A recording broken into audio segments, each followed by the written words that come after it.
Ibu Christine Hakim adalah seorang ikon film Indonesia yang bagi saya pribadi saya merasa sangat bersyukur dan beruntung di saat yang sama bisa mengenal beliau.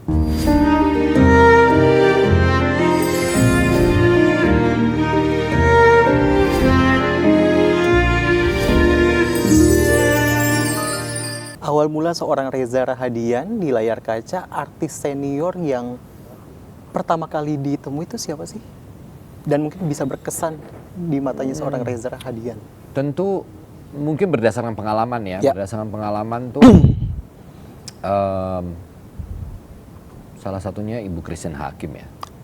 Ya, Ibu Christine Hakim adalah seorang ikon film Indonesia yang bagi saya pribadi saya merasa sangat bersyukur dan beruntung di saat yang sama bisa mengenal beliau sebagai sosok yang sangat inspiratif bagi saya dan saya yakin bagi begitu banyak aktor di Indonesia. Beliau adalah orang yang kemudian mau meluangkan energi, pikiran, tenaga, waktu untuk memberikan begitu banyak wejangan, nasihat kepada saya sebagai bisa dibilang pendatang baru gitu ya, aktor yang jauh lebih junior gitu bertemu dengan seniornya. Jadi wejangan-wejangan itu, nasihat-nasihat itu buat saya sangat berdampak dan berpengaruh pada perjalanan keaktoran saya sendiri. Wejangan apa Kak Reza? Mungkin boleh di-spill? Loyalitas terhadap pekerjaan gitu ya. Ibu tuh, saya memanggilnya ibu. Ibu Christine adalah seorang yang selalu mengingatkan saya bahwa dedikasi itu sangat penting. Loyalitas terhadap pekerjaan itu penting. Menjaga marwah dan martabat sebagai insan film itu penting sekali. Jadi sebagai aktor tanggung jawab kamu tidak berhenti pada bermain sebaik mungkin, tapi juga menjaga marwah, menjaga nama baik film Indonesia, martabat sebagai orang film itu juga menjadi tanggung jawab gitu. Karena ibu selalu mengingatkan saya bahwa sebagai aktor kamu tidak akan pernah bisa mengesampingkan bahwa ada tanggung jawabmu kepada publik, kepada masyarakat,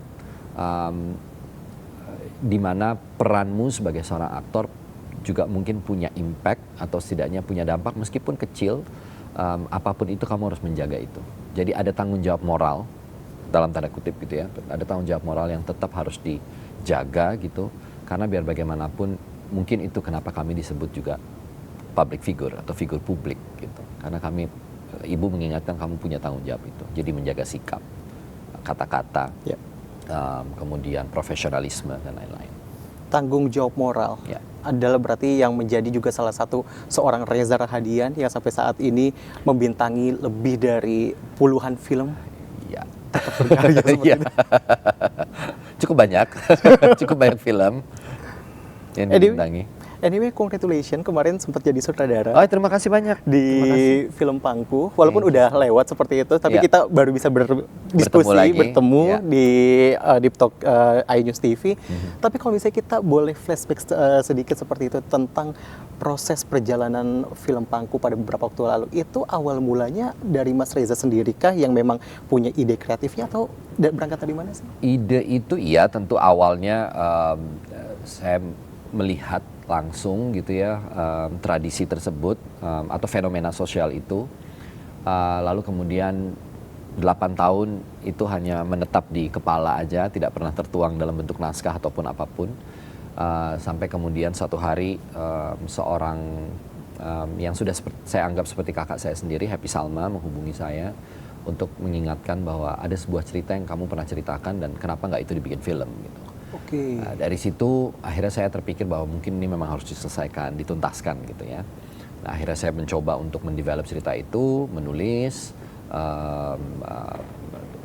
Kebetulan kami bisa memproduksi itu dengan PH kami sendiri, ya udah terjadi gitu. Gambar Gerak yang memproduksi, Arya Ibrahim sebagai produser dan Gita Farah, penulis juga terlibat di situ, Felix gitu ya sebagai penulis skenario, dan kru-kru yang terlibat sampai kami menentukan pemain dan lain-lain. Jadi saya percaya bahwa semua proses kreatif itu adalah semua akan tepat pada waktunya gitu ya.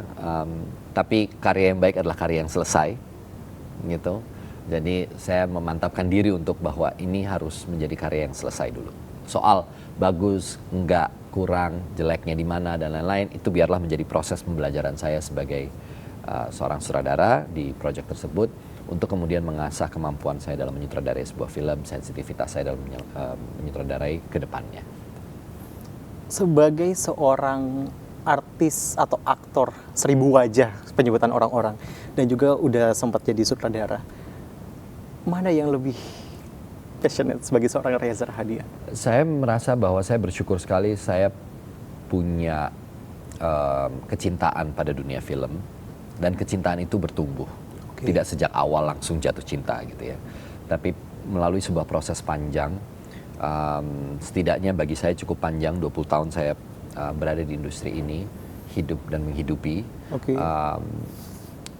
Jadi ya tentu semua perjalanan itu memiliki maknanya sendiri, dan saya rasa kecintaan itulah yang membuat saya terus ingin berkarya dan ingin berbuat sesuatu untuk industri ini yang mudah-mudahan sedikit banyak bisa memiliki arti gitu, setelah merasakan dua sisi sebagai aktor dan juga sebagai sutradara, akan lebih banyak di mana waktu seorang Reza Rahadian?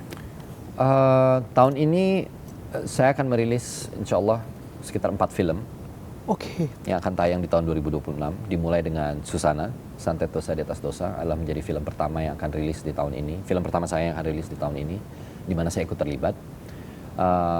Setelah itu saya ada Laut Bercerita, kemudian mungkin insya Allah ada Black Coffee, dan semua akan baik-baik saja. Jadi ada rangkaian film yang sepertinya akan dirilis tahun ini. Jadi kalau ditanya mana yang akan lebih banyak, saya agak sulit menjawab. Tapi sepertinya dunia keaktoran adalah dunia yang berat sekali untuk, itu bukan sebuah pilihan memilih aktor atau director, karena dua-duanya memang bisa dikerjakan bersama. Bersama dalam artian ini masih dalam skup yang sama, dunia film. Ketika saya mendirect ya berarti saya tidak syuting. Tapi begitu pun juga artinya ketika saya tidak syuting juga saya bisa nggak ngapa-ngapain gitu. Kan syuting kan tidak selalu ya. Saya sih tidak merasa hidup saya fully dedicated hanya ada di set sebagai seorang aktor gitu. Ada peran-peran lain. Saya sebagai manusia, saya punya kegiatan-kegiatan di luar film gitu. Jadi saya rasa saya bisa membagi waktu itu dengan cukup baik gitu. Saya cukup yakin dan percaya bahwa saya bisa membagi waktunya dengan baik, insya Allah. Dengan bisa membagi waktunya dengan baik. Jadi kalau seorang Reza Rahadian, Kak Reza ini, kalau nggak syuting tuh ngapain aja sih? Nggak syuting, nongkrong sama teman-teman, cari tempat makan yang enak gitu ya. Terus ya kadang-kadang santai-santai aja di rumah, nonton TV, nonton film-film gitu. Nggak ada yang apa ya, nggak yang terlalu bagaimana ya. Ya kegiatan-kegiatan yang umumnya dilakukan oleh banyak orang lainnya juga saat mereka punya waktu luang gitu. Berkumpul bersama keluarga pasti itu yang mungkin juga cukup kerap kali saya lakukan gitu. Di luar itu nggak banyak sih. Ya kadang-kadang membaca buku di waktu-waktu tertentu, journaling. Saya suka menulis gitu ya. Jadi saya biasanya menyempatkan waktu untuk menulis, journaling. Itu cukup sering saya lakukan kalau itu. Walaupun di tengah kadang-kadang di lokasi saya bisa menulis, di hotel ketika kalau syutingnya di luar kota gitu. Jadi itu aja.